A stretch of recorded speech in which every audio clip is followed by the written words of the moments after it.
भगवान अर्जुन से कहते हैं कि मैं क्षर से अतीत हूँ और अक्षर से उत्तम हूँ, इसलिए लोक में और वे वेदांत पुरुषों पुरुषोत्तम नाम से प्रसिद्ध हूँ।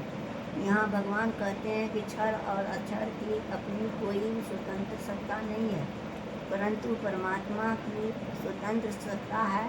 क्षर और अक्षर दोनों वस्तुतः परमात्मा में ही रहते हैं, परंतु अक्षर अर्थात जीव क्षर के साथ संबंध जोड़कर स्वयं को उसके अधीन समझने लगता है, परंतु परमात्मा कभी क्षर के अधीन नहीं होते हैं, इसलिए वे सदैव क्षर से अतीत रहते हैं। इसी कारण से भगवान स्वयं को अक्षर से उत्तम कहते हैं।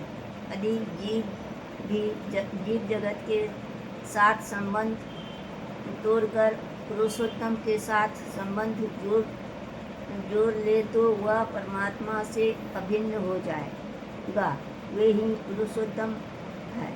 भगवान अर्जुन से कहते हैं, इस प्रकार जो मोह रहित हो मनुष्य मुझे पुरुषोत्तम जानता है, वह सब प्रकार से मेरी ही भजन करता है।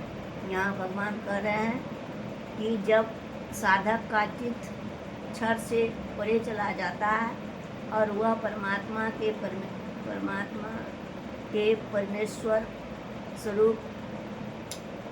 स्वरूप में पुरुषोत्तम स्वरूप में निमग्न हो जाता है, और तब उस अवस्था में उसकी प्रत्येक गतिविधि भगवान का भजन बन जाती है।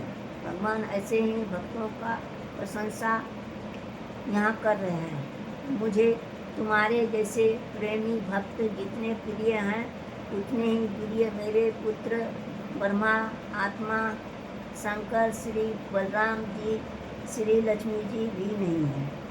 अधिक क्या है, मेरी स्वयं की आत्मा भी मुझे इतनी प्रिय नहीं है। यही सही है।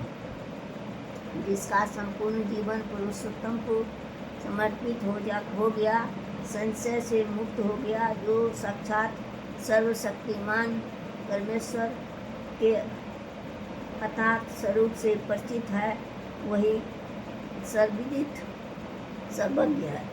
जो संसार के माया मोह जाल से अपने मन को हटाकर केवल परमात्मा के पुरुषोत्तम रूप का ध्यान करता है, वही सही तरह से स्वयं सब प्रकार से उनको भजता है।